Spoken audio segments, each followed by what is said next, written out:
ചീമേനിയിൽ പ്രവർത്തിക്കുന്ന college of engineering Trikaripur 2022-26 batch വിദ്യാർത്ഥികളുടെ ബിരുദദാന ചടങ്ങ് നടത്തി. ദീക്ഷാന്ത് എന്ന പേരിൽ തിമിരി ബാങ്ക് കൺവെൻഷൻ സെന്ററിൽ സംഘടിപ്പിച്ച പരിപാടി സെൻട്രൽ യൂണിവേഴ്സിറ്റി ഓഫ് കേരളയുടെ vice chancellor doctor Siddhu P Algur ഉദ്ഘാടനം ചെയ്തു. ദിസ് ന്യൂസ് സ്പോൺസർഡ് ബൈ ഉയർന്ന ഗുണനിലവാരം, തികഞ്ഞ വിശ്വസ്തത, ജനതാ പാൽ. കേരള സർക്കാരിന്റെ cooperative academy of professional education അഥവാ കെയ്പിന് കീഴിൽ ചീമേനിയിൽ പ്രവർത്തിക്കുന്ന കോളേജ് ഓഫ് എഞ്ചിനീയറിംഗ് തൃക്കരിപ്പൂർ വിപുലമായ രീതിയിലാണ് 2022-26 ബാച്ച് വിദ്യാർത്ഥികളുടെ ബിരുദദാന ചടങ്ങ് നടത്തിയത്.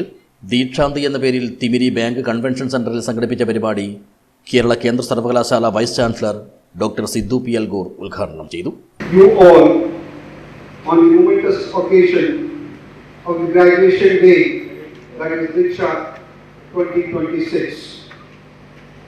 First and foremost, to all the graduating students for reaching this remarkable milestone through your hard work and dedication.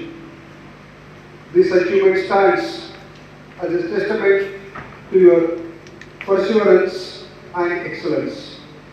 ചടങ്ങിൽ college principal doctor A K Naveena അധ്യക്ഷത വഹിച്ചു. Technical education director doctor P Jayaprakash, Kerala technological university joint registrar Satheesh Kumar എന്നിവർ മുഖ്യാതിഥികളായി പങ്കെടുത്തു. പരിപാടിയിൽ professor D K Sujith സ്വാഗതവും professor T V Shiny നന്ദിയും പറഞ്ഞു.